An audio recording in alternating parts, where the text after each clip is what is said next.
Some people didn't earn their freedom. They paid for it. That's the contradiction hiding in plain sight.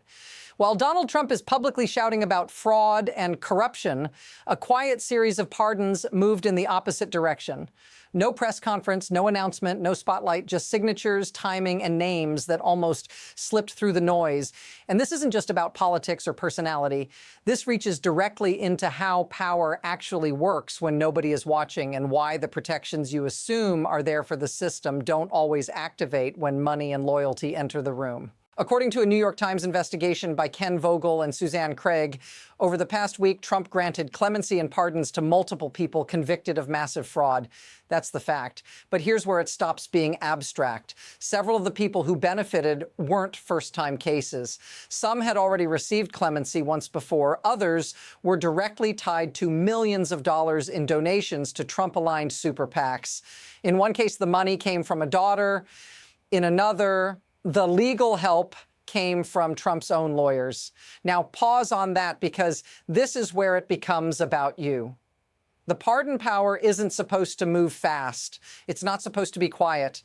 It's designed to be slow, rare, and insulated from influence, meant for people who served time, accepted guilt, and rebuilt their lives.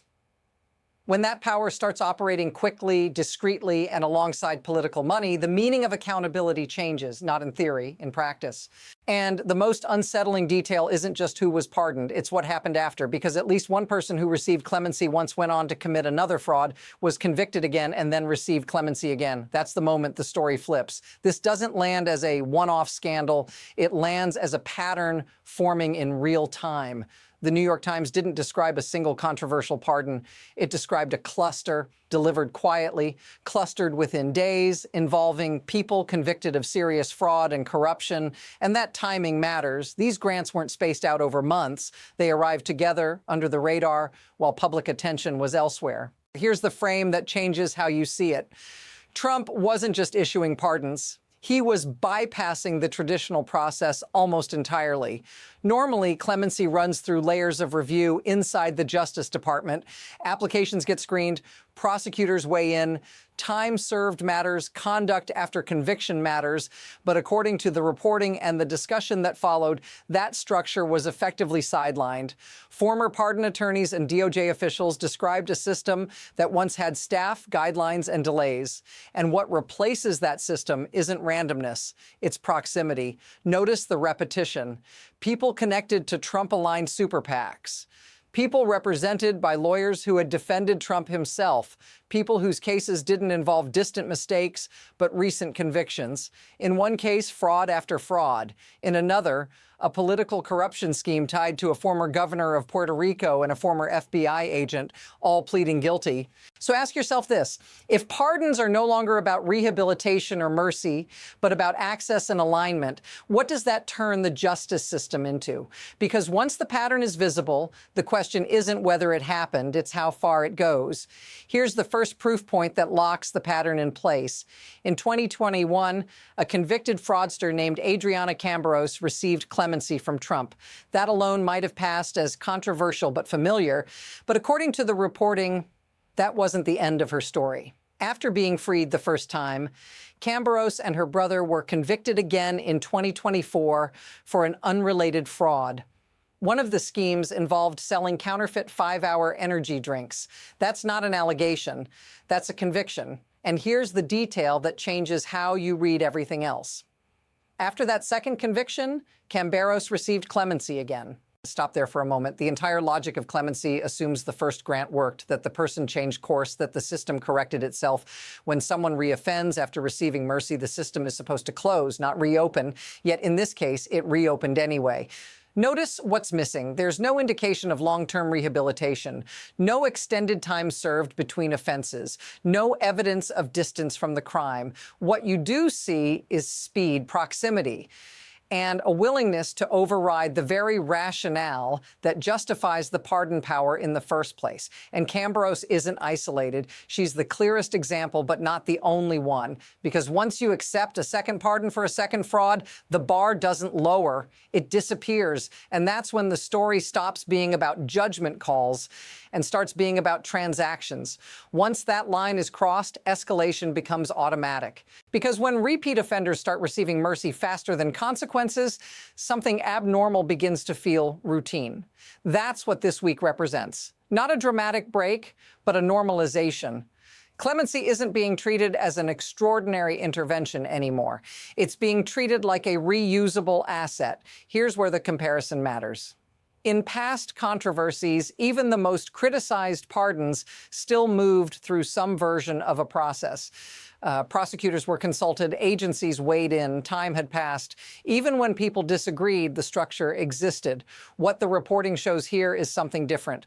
A compression of time, a collapse of distance between crime, conviction, donation, and relief. Take another case highlighted in the article. A man involved in a political corruption scheme tied to the former governor of Puerto Rico.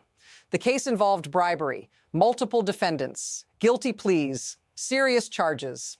And yet, according to the reporting, everyone walked away with misdemeanors after negotiations handled by Christopher Kise, one of Trump's own defense lawyers.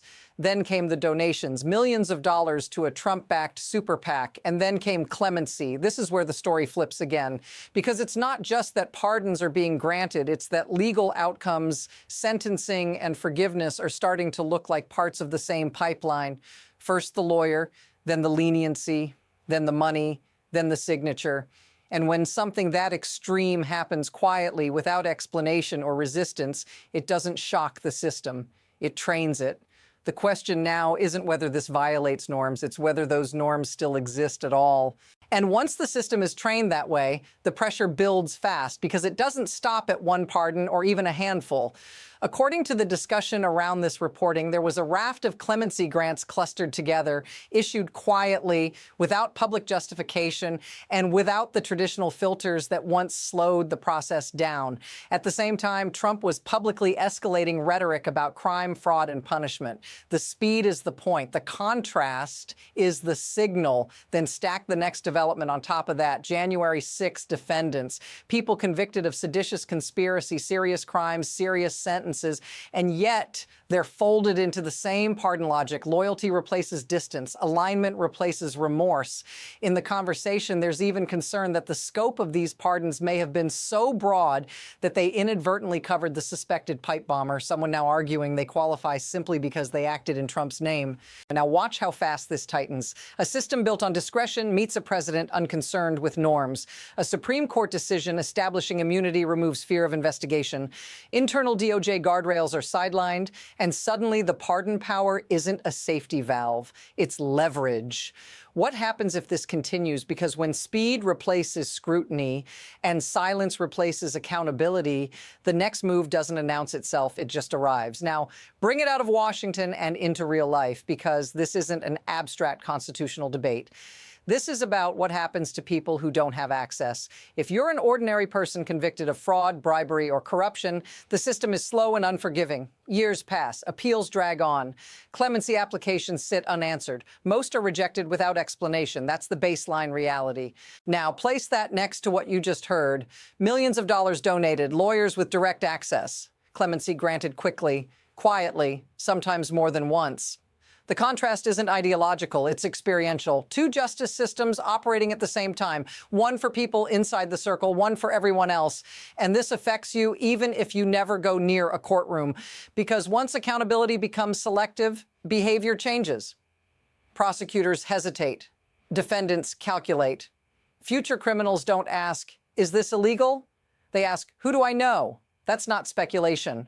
That's how incentives work when consequences become negotiable. If this feels familiar, say so in the comments, because most people recognize this pattern from somewhere else in their lives. The quiet rule bending, the closed door exceptions, the sense that the rules are firm until they're not. And once enough people internalize that lesson, the damage doesn't announce itself. It spreads. To understand why this keeps happening, you have to stop looking at personalities and start looking at mechanisms. The pardon power is uniquely dangerous because it sits at the intersection of spectacle and silence. On the surface, it looks dramatic, a signature, a release, a headline, but the real action happens off camera. Applications routed privately, lawyers negotiating quietly, donations moving legally, but strategically. Nothing illegal has to be proven for the system to bend. Incentives do the work. Here's the unsettling insight. When power has no internal cost, it doesn't need to justify itself.